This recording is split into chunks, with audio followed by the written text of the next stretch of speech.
Di video kali ini kita akan membahas tentang cara mengetahui standar bobot ayam broiler. Kenapa kita perlu mengetahui standar bobot ayam broiler? Standar bobot ayam broiler dibutuhkan untuk menentukan apakah ayam broiler yang kita pelihara sedang dalam keadaan baik atau buruk. Ayam broiler yang bobotnya tertinggal akan menambah usia pemeliharaan.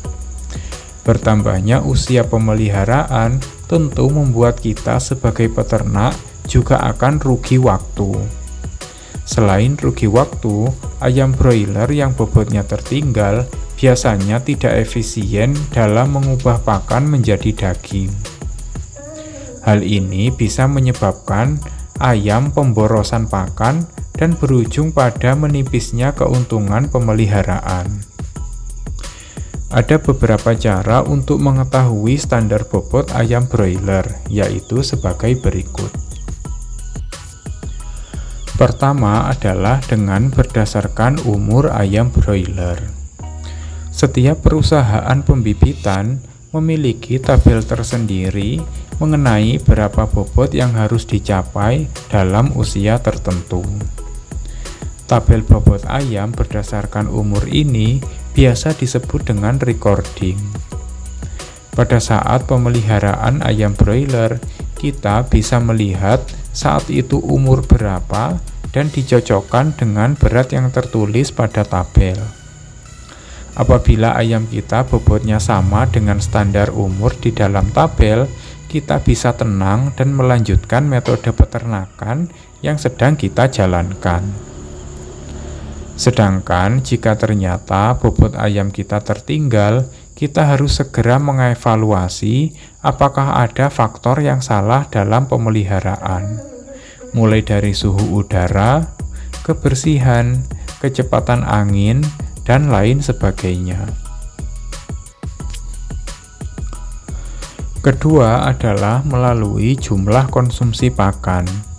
Untuk mengetahui standar bobot ayam broiler yang sedang kita pelihara, kita bisa mengetahuinya dari jumlah pakan terkonsumsi.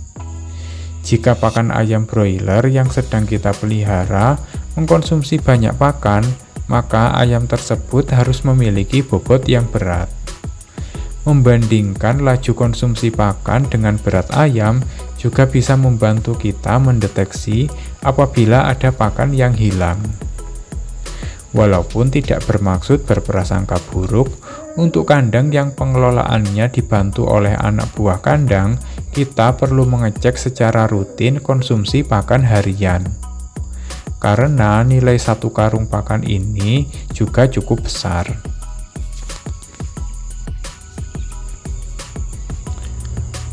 Ketiga adalah melakukan sampling secara rutin. Sampling adalah menimbang ayam broiler di dalam kandang secara acak. Penimbangan secara acak ini bisa memberi kita informasi tentang laju kenaikan bobot harian. Dari nilai sampling ini kita bisa mengetahui apakah di hari tertentu ayam yang kita pelihara hanya sedikit mengalami penambahan bobot atau mungkin tidak bertambah sama sekali.